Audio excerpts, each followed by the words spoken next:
Let's conjugate verbs together.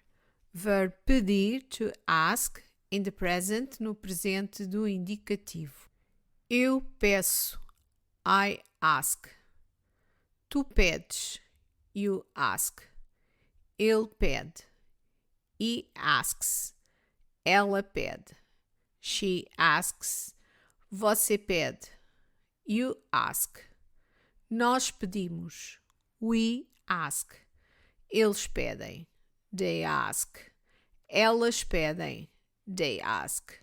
Vocês pedem, you ask. Now let's look at some examples. Eu só peço silêncio. Ela pede ajuda. Nós pedimos desculpa pelo atraso. Eles pedem informações. Vocês pedem o reembolso?